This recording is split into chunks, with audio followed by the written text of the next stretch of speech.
It's Friday and it's so nice out. I thought I'd take a couple minutes and give you the update video that I promised you to my LCP II 22 long rifle review, originally filmed in 2020. Yeah, that's right, it's 2021, believe it or not.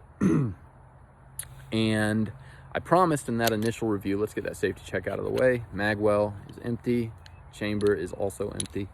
So with that out of the way, I promised back in 2020 that when we crossed the 2,000 round threshold, we would be back to talk some more about the LCP II and 22 long rifle, my thoughts on the gun, its applicable uses for you, whether or not I think you should buy it, whatever.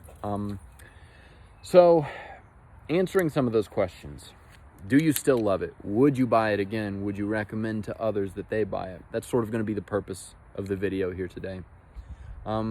And we'll get into some of that stuff. Real quick, I'd like to say that pretty much everything I told you about this gun back in 2020 still holds up as it pertains to philosophy of use, the reasons a person might choose this pocket pistol over certain other options. All of that pretty much holds up. And, you know, real quick, again, I'm not here to argue for you that 22 long rifle is a great stopper of men. It's not. Most handgun cartridges aren't, okay? But this little guy carries in its magazine 10 rounds plus 1 in the chamber, gives you a total of 11 rounds of 22 long rifle, and a form factor that is super small, easily concealable, and oh, by the way, weighs 12 ounces empty, naked. In a form factor that light and that small, you can carry this gun anywhere, anytime, no matter who you are, what your size and other limitations might be. You can carry this gun in your pajamas, and I do. You can carry it in your gym shorts, and I do. You can carry it in a swimsuit, and I do.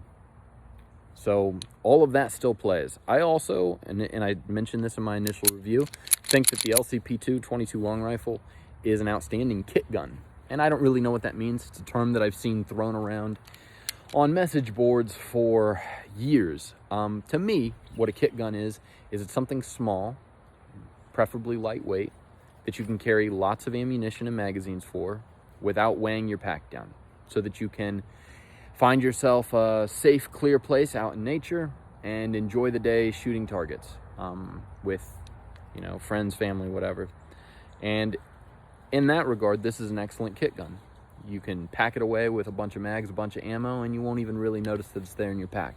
But then if you come up on a target shooting opportunity, you've got something to play with. And how about target pistol?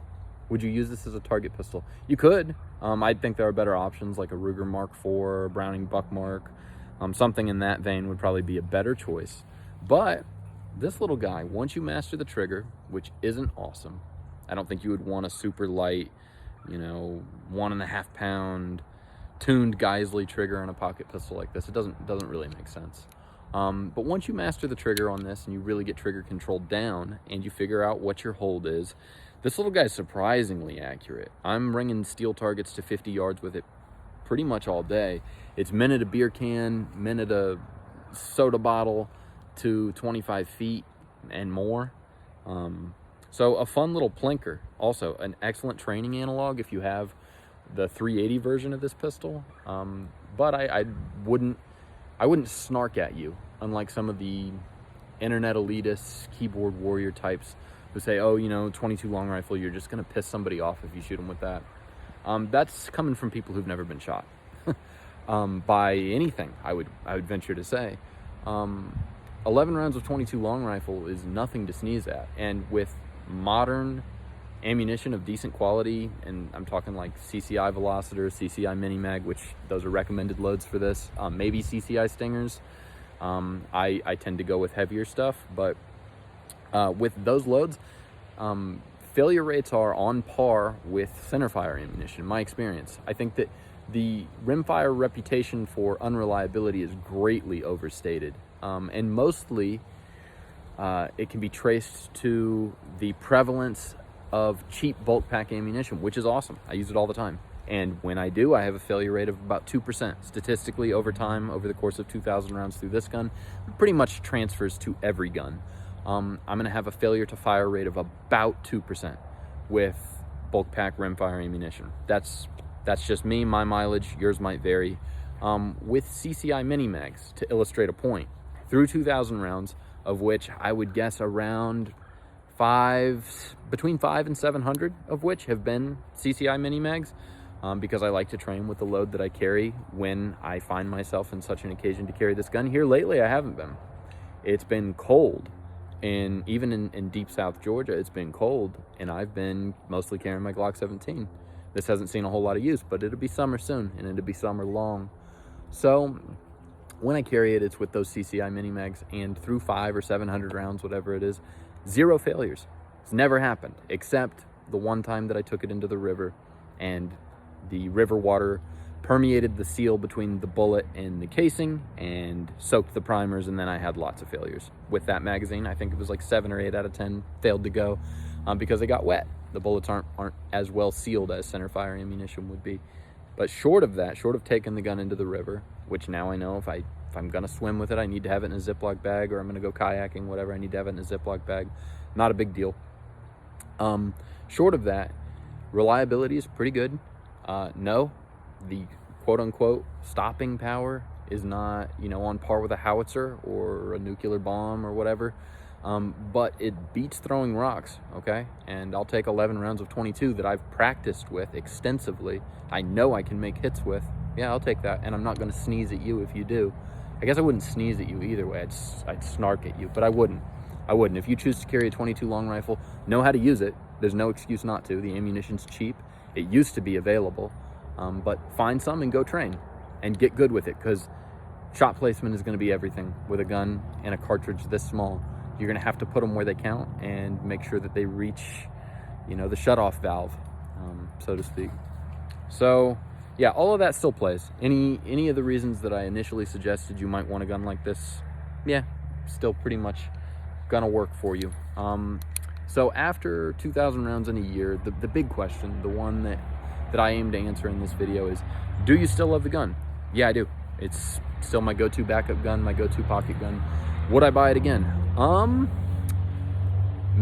Probably. Yeah, probably. The only reason I hesitate is because I picked up one of those Advantage Arms 22 long rifle kits for my Glock 17, and I've been training pretty extensively with that, and it will take Glock form factor sights. So I have the same TFO sights on my 22 kit as I do on my 9mm slide, and I'm getting all kinds of training opportunities that I wouldn't otherwise get if I was limited to centerfire ammunition. So what does that have to do with a backup gun or a pocket gun? Well, Advantage Arms makes those kits for the 26, Glock 26, and a Glock 26 is a lot bigger and heavier than this. They're not exactly playing the same sport, but they're close, right?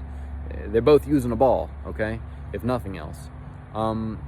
So it might give me an option if I had something like a 26 to train rimfire primarily and fight, centerfire, carry centerfire. But again, Glock 26 is not an LCP II and 22 long rifle. It doesn't weigh 12 ounces. It's not this thin. It's not this small. I would probably buy it again. The gun's not super expensive. It's paid for itself just in the reassurance that it gives me when I can't carry something else because I'm in like swim trunks, right? And also, me and my brothers have had a bunch of fun with it. Shooting cans, shooting bottles, shooting paper targets, shooting steel targets out to 50 meters, 50 yards. She'll get it done for you. So yeah, I would buy it again. And if you're looking for a backup gun and you would actually like to be able to train with the thing, that's the thing. You have the 380 model and you say, okay, well, it has twice the energy or whatever it is. That's true. It also has half the shots, roughly, right? And you can't afford to train with it unless you're independently wealthy. In this environment, you probably can't find ammunition. If you do, you're paying $1 a shot. So yeah, no, I mean, I'll take the Pepsi challenge with you. Anybody who wants to come come down to South Georgia and outshoot me with their 380, I welcome the challenge. I'd like to see it, and I'd be glad to buy you a beer if you're able to make it happen. I have my doubts because I've got so many reps with this system, and that's the thing that you can't substitute for, is repetition. I'm getting reps that I wouldn't get if I was playing around with a centerfire option. It's why I still think rimfire and dry fire are your most critical aids. as it pertains to training and getting good with any weapon system. Dry fire a lot, safely of course, dry fire a lot, and then if you have a rimfire analog or a rimfire option, it just gives you training opportunities that you otherwise wouldn't have due to cost, due to the fact that sometimes you can shoot a 22, especially if you have a suppressor, in places where a center fire option wouldn't play. So I'm a big fan. Your mileage again might vary, and no, I'm not here to espouse for you that this is a great stopper of men or bender of will. It isn't, okay? It's not, but it beats throwing rocks, and it gives you an option where you might not otherwise have one. I think there's some advantages, some meaningful advantages to a rimfire over a center fire. The most critical of which is probably going to be cost and opportunities to train, expand. So here it is, 2021. We've got 2,000 rounds plus through the gun, and I've had a year of it off and on in my waistband if I can't carry something else. And I'm here to tell you that it's $300 or $400. I don't know what the market's doing right now, guys. It's probably crazy, but it's money that you won't regret spending. And this is, I don't know. I would say go ahead and pick one up if you're so inclined. I don't think you'll regret it. And if you'd like me to check back in 4,000 or 5,000 rounds, let me know in the comments. Let me know if you want to see any more on the LCP II and 22 long rifle. There's some +4 extensions available. I don't have any yet, but maybe I'll get some and review those for you guys. So in closing, LCP II, 22 long rifle, 2021, still singing, and I am still singing its praises. Go get one.